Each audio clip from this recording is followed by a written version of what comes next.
Now, since we're done with the NBA, we're going to talk about the WNBA because, it has been the conclusion of women's college basketball. Obviously, South Carolina, congratulations to South Carolina for beating the Iowa Hawkeyes and, kind of shattering Caitlin Clark's historic run, single season run since she didn't get the chip. Raven Johnson was the difference maker in that game. Fool Wally and Tessa Johnson was also the difference maker, but Kamilla Cardoso played phenomenal in that game. Caitlin Clark, she had 18 points in the game. In the first quarter, should I say. She finished off with 30, so she only got held to 12 points through 3 quarters. That is key coaching by Dawn Staley and the South Carolina Gamecocks. That was overall a good game that they had, and they had an undefeated season. Nobody will be talking about that, which is so crazy. Everybody will be talking about Caitlin Clark's historic season. I don't like that. But even though she had a good season, let's talk about the team that went undefeated and dominated the whole entire season from start to finish. It's going to be probably the most unheard, undefeated team in women's college basketball, for real. But since all of that has happened, obviously the WNBA draft has happened, and obviously Caitlin Clark went number 1 to the Indiana Fever. You had Cameron Brink go number 2. You seen Kamilla Cardoso. You seen Rickea Jackson from Tennessee. Angel Reese go to the Chicago Sky along with Kamilla Cardoso and a whole bunch of other guys. Now, on social media, there has been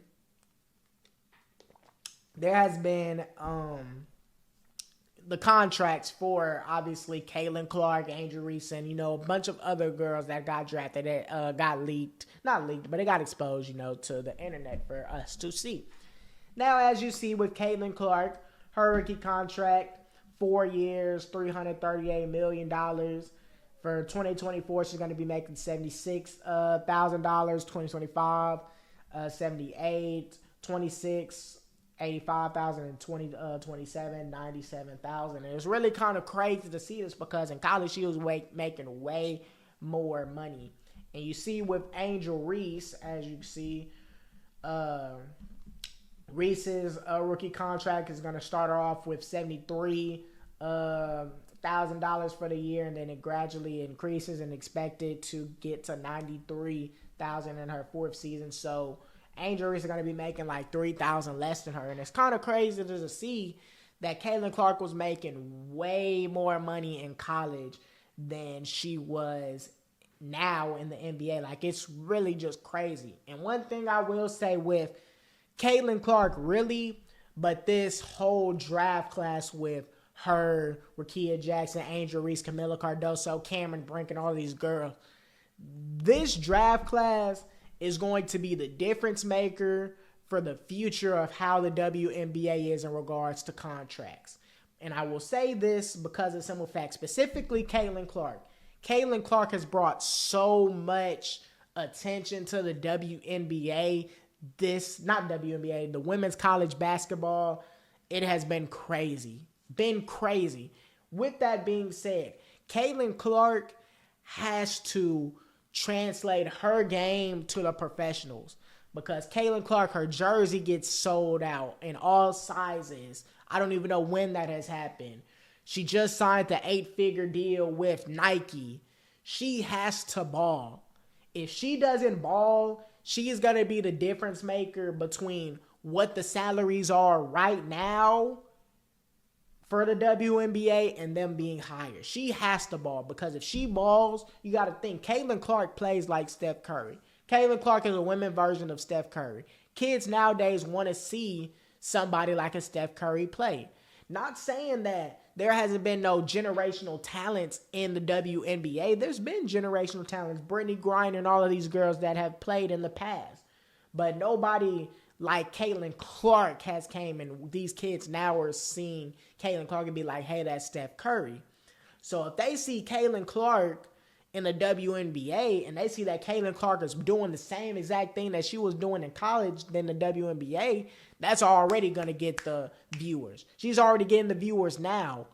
The WNBA got sold out, and all of the Indiana Fever games, who won 13 games last season. Now I think 36 or 38 of the 40 games are going to get televised when they weren't even getting televised a year ago. Caitlin Clark is bringing so much.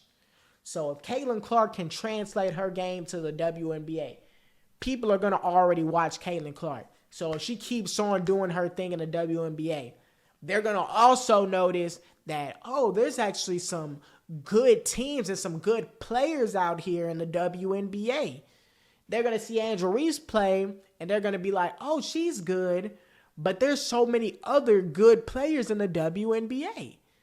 And that's going to keep the viewers, but specifically with Caitlin Clark. So if Caitlin Clark can be good and translate, she's going to bring the audience. She's literally the platform for WNBA right now.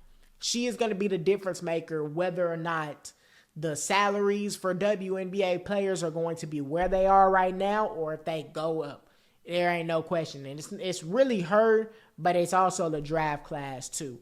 People are going to watch the whole WNBA really for Caitlin Clark, and obviously for the other girls, but mainly for Caitlin Clark. They're going to see more talent in the WNBA, and they're going to be like, oh, there's actually more talent. Then they're going to look at those teams, and then they're going to probably find a like it for those teams. You see it with generational talents in the NBA with Kareem, Michael Jordan, Larry Bird, Magic Johnson, LeBron, KD, and now with Luka, Ja Morant, there's been more players, more generational players that people are attracted to. So since they're attracted to those players, they're going to watch that player, and that's how they have a favorite player. But then they're going to be like, oh, there's also more players out here that are actually good. And then that's how they keep the viewership. So Caitlin Clark, they see that Caitlin Clark is a generational talent. She plays like Steph Curry. She translates that to the WNBA. She already has the audience from college ball with her. So if she brings that to the WNBA, people are going to notice that there's more talent in the WNBA, and that's going to keep the viewership, and that's going to make the contracts go up because the views are going up because of Caitlin Clark and this year's draft class. So this year's draft class can be the difference maker on what the salaries are right now and what they're going to be. Caitlin Clark, if she plays the way that she is playing, she can make over $1 million. Right now, this looks like the rookie max. And the rookie max, she's not even making $100,000. That is really crazy. Her Nike deal is making way more. Her NBA, WNBA contract right now is just like a side hustle. Isn't that crazy? All of her endorsements is her main hustle, but the WNBA is just like a side hustle because you're not even making $100K from that. That's crazy. But she can be the difference maker. Angel Reese can be the difference maker. Cameron Brink, Kamilla Cardoso can be the difference maker on what salaries are now and what they can be. If they suck, if Caitlin Clark turns out to be a bust, it's going to stay right where it is. Because we don't want the WNBA to get help from the NBA in regards to money so that way they can fund for, the WNBA. We want them to have their own. We want them to have their own audience and do good. And this draft class can make that happen if they all come out to be good. Now, these weren't the only girls that came out. Obviously, Mackenzie Forbes then came out, and other girls that have came out that are also going to make difference makers. But they have to translate that to the WNBA. Now, with Caitlin Clark, Angel Reese, Kamilla Cardoso, and all of these girls coming out and going to the WNBA draft, what does it look like for college basketball, women's college basketball? Remember, it wasn't Caitlin Clark when she came in freshman year, because remember, they all came in at the same time. Remember, freshman year, who was the face? It was mainly Paige Beckers of UConn. Then Caitlin Clark came really junior year, and they was like, oh, okay, hold on, we got to watch Caitlin Clark. Caitlin Clark come, and now she's the face of women's ball, and then it went to her and Angel Reese, and then, it was Caitlin Clark all senior year. Caitlin Clark, has to pass the torch to Paige Bueckers. Paige Bueckers is got to be the face of women's college basketball right now. Then Paige Bueckers has to pass the torch to who? Juju Watkins. So it has to be a continuous pass the torch of legacy and great players after great players after great players in order for women's college basketball to grow. And Caitlin Clark is doing that. Caitlin Clark, her being a generational talent, brought the views, brought the viewerships. Same with Angel Reese. Brought the views, brought the viewerships. Now they got the eyes on the WNBA. Now they got eyes on women's college basketball. But now it has to hold up, and now it has to withstand. So Caitlin Clark did her job in college. Now it's Paige Bueckers' job. Now it's going to be Juju Watkins when Paige Bueckers leaves next year to go to the WNBA. It has to be a continuous pass to torch of generational talent. It just does.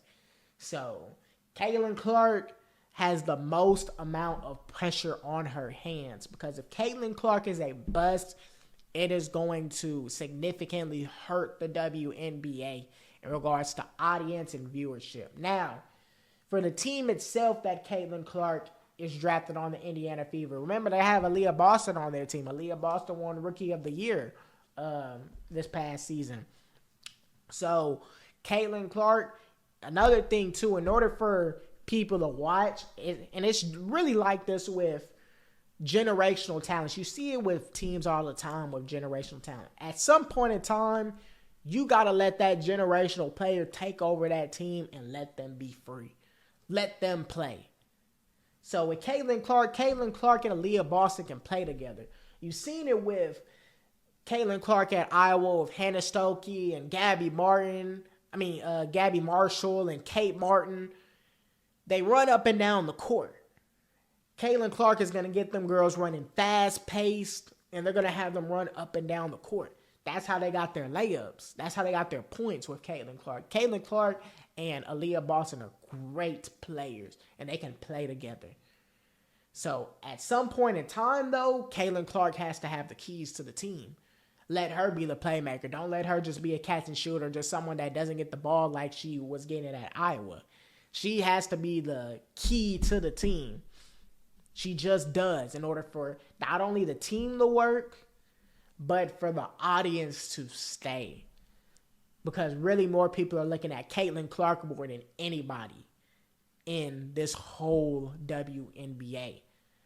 Now, the Indiana Fever won 13 games last season, which was more than the previous 2 seasons combined. The WNBA has 40 games. So if they can go from like 13-27 to 20-20, just 20-20, success. 25-15, success. Just go up a little bit more and then just gradually. Because Caitlin Clark, I don't think Caitlin Clark is going to do Caitlin Clark, but it may take her just a little, just got to warm up to it. Feel how WNBA is, you know? But Caitlin Clark already is going to bring the viewership. And that's what we love about it. And if she can be who Caitlin Clark really is, the WNBA is going to go up. And for college ball, it's just a pass the torch. Caitlin Clark did what she needed to do. Now it's time for the next player to do it. So Paige Bueckers, Juju Watkins, whoever's after that, or if somebody in the midst of all of that steps up, that's what has to happen. But people will look at the WNBA because of Caitlin Clark, and they'll see Sabrina Ionescu, Taurasi, and all of these girls, Aaliyah Boston, and see that there are actually some good girls out here. There's some talented girls playing basketball. So Caitlin Clark has the most talent. Has the most pressure. But Caitlin Clark in this draft class has the most pressure, period, in regards to whether or not the salaries for WNBA players are going to remain what they're at right now or if they're going to go up. And I hope that it does go up. I hope that everybody does good in the WNBA. So that way people will see the WNBA and give them a chance because there's some talented girls out